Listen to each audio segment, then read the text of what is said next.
Cricket et al. It's a website, it's a podcast. Pete, it's a way of life. It's Gideon Haig over here. And it's Peter Lawler over here. And welcome to Cricket et al., your independent podcast on the road, live from Perth Stadium. You can see the rubbish in the background. That's somehow symbolic of the batting today. It's been a shambolic first day of the Border-Gavaskar Trophy. 17 wickets have fallen for 217 runs. Yep. You daren't look away. It's been fascinating, repulsive, beguiling, demanding, and pretty hard to draw a line through. Who's got the upper hand in this test match, Pete? Oh, the bowlers. The bowlers have the upper hand.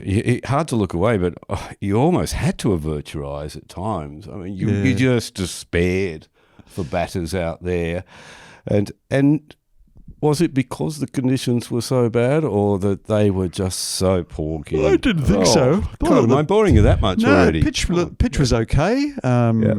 Pitch it's bouncing, it's carrying, it's going sideways, but good test batsmen are able to get through tough periods and come out the other side. I think this will flatten out to a good wicket. It'll quicken up a little bit tomorrow. There'll be something in it for the bowlers all the way. The square is lush, so the ball's retaining its shine, which means that the fast bowlers are going to be useful at all stages. I can't see Sundar or Lyon getting much of a go in this test match. The pitch is certainly not going to last long enough to break up, is it? God, we might be out of here tomorrow. Well, we were rolling our eyes when India won the toss, chose to bat, all out inside 50 overs for 150 runs. Starts off terribly with old mate Jaiswal, who we've been so excited about. It's an awful shot that almost set the tone for the day. It was a poor shot. It was interesting between the toss and the anthems. He was on the outfield down here, and he was taking throwdowns, and he was absolutely drilling them. He was smashing them. I thought, boy, that is a guy who really just can't wait to get at it. Yes. And it was a little bit like he took that pent-up aggression into the middle because he went hard at a ball that wasn't there for it. It's always dicey playing that kind of shot early in Perth, and it offered a nice little audition in Test cricket for Nathan McSweeney at backward point. There were a couple of good signs, and there were a few positives, I thought, in the Indian batting lineup. KL Rahul did actually look all right. He did. He was probably the most sort of battle-y looking batter out there. Yeah, he left the ball well today. Yeah. He was decisive when the ball was up. He slotted a few boundaries away.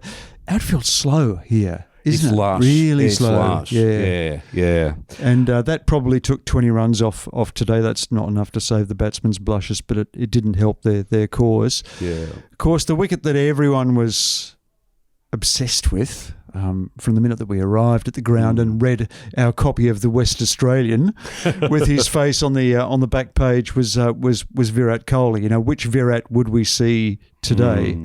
And unfortunately, we saw the one that we've been seeing in Test cricket for the last couple of years, a man who's kind of just battling anno domini, isn't he? It's he just can't get settled. It's not coming naturally. He looks like Virat Kohli, but he's not batting like Virat Kohli, not the way we remember him. It looked like he was leaning into a really strong headwind, like Marcel Marceau. Yeah, he set himself up a fair way out of his pitch, I assume in an attempt to counter the movement off the wicket. But he'd also moved himself across a little bit too to cover that off stump because he is so vulnerable on. It's funny that we're saying this late in his career, he remains vulnerable on that fifth and sixth stump line, doesn't he? But as I say in my copy tomorrow, fading batsmen are like old houses. You fix one problem and you create another. And he looks like a guy, and that actually looks like the issue with him. And look, his situation was sort of underlined by the fact that he dropped an absolute sitter later in the day. He went straight in, it went straight out. It it left Marnus Labuschagne out there for much longer for what it was worth, and that wasn't worth all that much at all. But he also let one go to the boundary from slip, one that ran underneath his fingers. Oh, I didn't Ball see that fell one. just short of him at second slip, and he's standing up a yard, like he was standing up at slip closer in the same way as he was with the batting. It's a man who's kind of anxious to kind of get into the fight, but who refuses to take a backward step. Yeah, and to give him his due, he kept his head up, didn't he? Oh, yeah. You know, he was He out always there. He was shows willing. out there as a sort of a second captain, urging them on, running around, sort of talking to the bowlers, setting the fields, and making all those noises that Kohli makes. You know, he walks up close to the batter and gets in their ear. It was interesting before the toss when the Indian team were in their circle. It was Kohli who presented the cap to Nitish Kumar Reddy. Oh, was it? Right. And gave a long talk, a very, very involved talk. Right. I can't lip read, so I don't know what he was saying, but it was clear that he was taking the role of elder statesman very seriously today. And the players were looking to him because they don't have Rohit. They've left out Jadeja and Ashwin. So that he is experienced. He's played twice as many test matches as anyone else in this team. And he's the play that they're looking for. I mean, for a lot of these young Indian players, it must feel unbelievable to be playing alongside Virat Kohli after years of looking up to him. You know, he is history in their own team. The question is whether he's history as a player as well. In the other sense of the word, yeah. Well said. It is a young side. Yeah. I think the average age of 27 in that Indian side. I think there are 5 players under 25, 3 of them in the top order. Yeah. Tough place for an Indian batter to come and sort of try and find their way, and they did find it tough. But, I wonder whether anyone's going to say that it's an oversight for the BCCI to have allowed this test match, the first test match, to happen in Perth rather than Adelaide, where they are used to gentler, kinder conditions that are better suited to them. I mean, in the end, it's come out pretty well if they've ended up reducing Australia to 7 for 60. Yeah, well, maybe they've got their eyes on the what's that IPL auction that's going on in Saudi Arabia tomorrow or somewhere, or wherever it is tomorrow. But Josh Hazlewood bowled beautifully for the Australians, I thought. Yeah, he's such a skillful. So Hazlewood and Stark opened the bowling. He did, and look, the Australians, they're cherry ripe. You know, the Australian bowlers' preparation has been ideal. They looked super keen. They looked fit. They were penetrative. They were relentless. They were so accurate. It really, at times, it looked like batsmen were wondering where their next run was going to come from. There were no obvious gaps. Australia was pretty good in the field. They took some nice sharp catches. Yeah, they sure did. That rebound catch, Rana that bounced off McSweeney, that was fantastic, wasn't it? But, you know, where McSweeney dived to his left. They looked sharp. They looked like 150 was a good day's work. Oh, yeah, look, we were shaping our stories early, weren't we? We were. And we were very confident that Australia had the upper hand by a long shot. India had fallen on their face here in those 50 overs. But never, Gideon, a wise old man once told me, never judge a wicket until you see two sides. Fail on it. Well. Wow. What about the Australian innings? Let's not overestimate the pitch. That was a extraordinary opening spell from Bumrah today. Yeah. He bowled 36 balls. It's amazing that 33 of them didn't get wickets. Yeah. He just absolutely nailed every delivery. Every delivery was absolutely where he wanted. He was working batsmen around the crease. He was alternating between over and round the wicket. He was quick. He was so quick. And out. Yeah. Everything. And he's just so interesting to watch. So he doesn't have a rhythmic, beautiful approach, does he? I think I said on SEN today, you must feel like a victim in a Doctor Who episode. You know, the Daleks are coming at you, destroy with that straight arm. But he doesn't actually find any rhythm in his run-up, or he breaks the rhythm in his run-up until about the last 4 or 5 paces. But there are statistics, and I can't remember them, but he releases the ball a lot further forward of the crease than any other bowler in going around in Test matches. And in fact, he steals a good foot. He does from the batter. So not only do you have that broken rhythm when he approaches, he's actually on you a lot quicker than you imagine. The cues are really, really hard to pick up with that very late release point, and a slightly lower release point too. He doesn't come quite over the top. His wrist is always going around. That wrist, when you see it slowed right down, you really actually need to see him in slow motion, don't you, to appreciate what an extraordinary athlete he is. To see the way in which that arm rotates and that wrist snaps and those fingers direct the seam just one way or the other. The seam's absolutely perfectly stable throughout its flight. So he accounted for Khawaja, McSweeney, and S. Smith. Do we need to talk about S. Smith like we talk about Virat Kohli yet? Golden Duck. I think he navigated much of his career without ever making Golden Duck. He's made a couple recently. And without getting too many LBs either. You always thought early on in his career, didn't you, that he was a classic LBW candidate because he went across that crease, and yet somehow he never was. In the same way as I thought Ricky Ponting, because he had that huge front stride, you always thought, you're going to hit Ponting on the front pad, and somehow you never did. But you did towards the end. The end of that career, the ball found Ricky Ponting's front pad. And the ball found Smith today, didn't it? Yeah, I often refer to that 2011 in South Africa where Australia were rock and roll for 47. That was 2011, wasn't it? Yeah, I'm terrible with years. In Cape Town, they had an alternate they had a training day on what would have been, I think, the fourth day of the Test match. Not many showed up to it, but Ricky Ponting did, because Ricky was just working too hard, as he said in commentary today. He was seeking perfection, not seeking to score runs. And on that day, I reckon I watched him. I didn't count them, but it felt like 100 balls from the bowling machine aimed at his pad, because he was overbalancing and getting hit on the pad. And front up. Next innings, 4 balls later, whatever it was, bang, straight into that pad again. Well, I dare say that Smith has been working just as hard to make sure that everything is in line. And actually, I thought the 3 innings before he came into this Test match, he looked okay. Yeah, he looked like he was ready. But there's bowling, and there's bowling from Jasprit Bumrah. And it was the perfect delivery to give to him. And interestingly, not even Smith reviewed today. No. Normally he is one of nature's optimists, but there was no avoiding that. That was one of those LBW decisions you walk on, a little like the one at Lord's after he'd been concussed. But funnily enough, the mail around Smith has been that he's found his hands again, that he is actually batting really well in the lead up to this game. So maybe we don't need to make too much a golden duck. Anyone can get out first ball. This is true. This is true.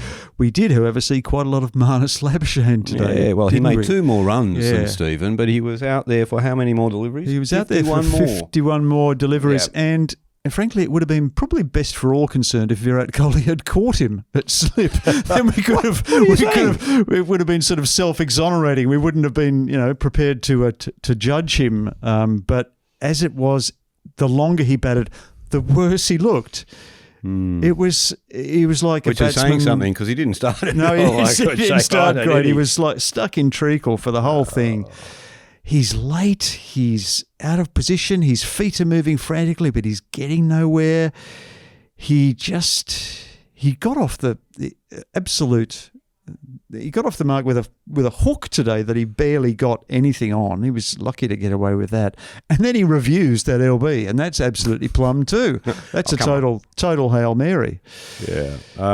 Searching for positives. There were some reasonable batting performances, I thought. Rishabh Pant is kind of made for these conditions, isn't he? Yeah. I mean, it's a circus act. I don't mean to demean his skills, but he's an extraordinary bat, and actually didn't go at that quicker rate today. I think his strike rate was under 50, but played some amazing shots. But he played some Rishabh Pant shots, didn't he? And that you call it the commando role today, Pete. It was exquisite. That 6.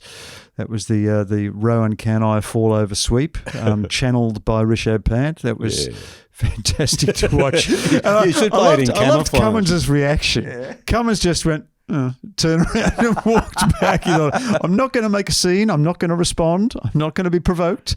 Yeah. Look, we're a bit surprised that Helen Reddy got picked. Nitish, Yeah. Nitish Well, Kumar actually, Reddy. no, I picked that yesterday. I said, I think India, having in 2018-19 gone with 4 number 11s, are concerned here to prolong their batting as long as they can. So they got Harshit Rana coming in at number 9, who's got a first-class 100. Reddy, who probably could bat in the top 6 at a pinch, is coming in at number 8. And he actually played really well today, I thought. Top score, 41 runs. Played 41 really runs is enormous on a day like this. Very composed, very decisive, nice quick hands. Probably hit the ball as well as anyone today, and he's ended up the top scorer. And his partnership with Rishabh Pant was the highest of the day, 48 in 85 balls, I think. Something like that. Yeah. It's in copy somewhere. Yeah. Alex Carey looked okay. Couple of wellies towards the end, though. He was channeling Rishabh. Yeah. What happened? He took a few swings. Did he really? Yeah, he was obviously, he's got the tail with him now. He's got Stark with him. What's a welly? A welly, mate. A welly. It's an English expression, actually. Oh, right. Yeah. I'm Irish, mate. Welling it towards cow corner. Right. Yeah. Okay. We didn't say that in County Clare. A windy whoop. A windy whoosh. Batting like a drunk, as Mr. Mike used to say. Yeah. 4 for 17 from 10 overs. Bumrah, I just want to go back to that. I like that. Just awesome. Just caught my eye again. What did you write about on the Cricket et al. Website today, Gideon? I haven't had a chance to read it. Well, look, I mean, I'm going to it's tuck one of myself those into days bed tonight with your each copy. individual story kind of overwhelms the overarching theme, which is flaky batting against great bowling. Right. And it was flaky. I don't think there's any doubt about it. It's interesting that these two teams have had completely different preparations coming into this Test match. Yeah. Australia hasn't played a Test match for 256 days, and this is India's 6th in 64 days. It doesn't actually speak well of either approach, does it? Not playing at all or playing badly. So neither team really is what you would call kind of at the top of their form. India's been playing their way out of it, and Australia's kind of been nowhere. Yeah. And I just think maybe there was a touch of contagion, touch of panic, touch of neurosis, actually, about the batting today. Well, I've got quite hysterical in my copy. Yeah, I've decided that everyone's forgotten how to bat. Okay. The world's that nobody in Test cricket can bat anymore. They've all fallen away. I don't know what the answer is, and I don't know if that's actually true, to be honest with you, but it was pretty abject. And look, there's a lot of very good batting talent out there. Yeah. But let's not forget also that 6. I think I'm right on this. 6 of the 7 best bowlers in the world are out there today, and the 11th best bowler in the world too. So that's some very, very good bowling talent on a wicket that assisted the bowlers more than it was. Certainly looked like that today. There was an interesting stat, wasn't there, produced by Rick Finlay today that I think that Hazelwood getting out Kohli was the 500th wicket in Test matches of this Australian bowling quartet when they've played together. Oh, right. Yeah. Is that in your copy? And it is, no, it's not actually, because it's Rick's stat, and it's a very good stat, and he can have it to himself. But the wickets are almost perfectly divided. I think the highest is Cummins 130 and the lowest is Lyon 120. Wow. So they have divided the spoils among themselves almost equally. And that's pretty remarkable. Often you'll get 2 great bowlers in an era, and they will tend to harvest up most of the wickets. But 4, there are finite spoils when a bowling team takes the field. It's unlike batsmen. Batsmen are playing against time. Bowlers are competing against each other. The more wickets he takes, the fewer wickets there are available for me. Right. Yes. But this team is. Well, it's egalitarian in the great Australian tradition, isn't it, Pete? So you're confident that everyone will take a deep breath tonight, the wicket will settle down and things will improve. Will we be home on a Monday in the manner of the we won't River be, Band? Pete, because I've got one of those very, very cheap tickets. So if we get a few days off, I'm going to be doing a bit of sightseeing in Perth. Oh, good luck with that. I think we're probably meant to be selling things. I think these T-shirts are almost available. Yep. I'm not sure, though, because I haven't really had time to look up or scratch myself today. Started work at 5 this morning. Yeah, I know. Effing long day. And the other thing about you today, not a lot of listeners will know this, but Peter's a quick change artist, because when he goes on 7, he has to wear their blazer, and when he goes at SEN, he has to wear their blazer. So he's a man of 2 blazers and a T-shirt today. Yeah. I'm a little bit like Madonna, really. You know, I'm just changing costume as I walk down the hall. What was that movie where the characters like transform towards the end? Is that Ocean's 11 or some? I'm not a big movie guy, but anyway. Yes, 2 blazers. I never thought I'd end up like that. But anyway, more like brassed off, the way you sort of get your gear off and immediately retog. I got into the commentary box today. Like I actually did a commentary spell. That's like that's. I wish my dad was alive to have seen that. It was kind of fun to sit next to Ricky Ponting and have a bit of a chat with Rick. Yeah. I mean, not as much fun as having a chat with you. It's all right. So you don't mind. You gave me a hall pass for that one, didn't you? I do get a hall pass. Yep. All right. People should subscribe. They should push like buttons. They should do all that stuff. The stuff that they tell you on other podcasts, we're not really very sure about. You can buy a T-shirt though. Apparently, we're going to put a link. We're going to put a link to because we've had such pent-up demand on T-shirts. It's what all the best-dressed podcast listeners will shortly be wearing. Did I get my idea through of just using op shop T-shirts, like pre-stained, already got a hole in it? Just print the logo over the top. I'm going to get you to wear your blazer tomorrow. All right, but I do think that no children are harmed in the production of these two. I don't think so. I don't think we use caged children. I think they're free-range children. Make these. So if you do get one, you rest assured that whoever sewed it has a happy life. And the proceeds are going to a good cause, which is keeping us on the road. Thanks very much for getting us here. What an extraordinary first day of our new life as touring correspondents. 17 wickets for 217 runs. It's going to be not going to be a great test, but it's going to be a quick test. And we'll be here for every ball. So thanks very much for joining us today. In the meantime, it's goodbye from me. And it's good night from him.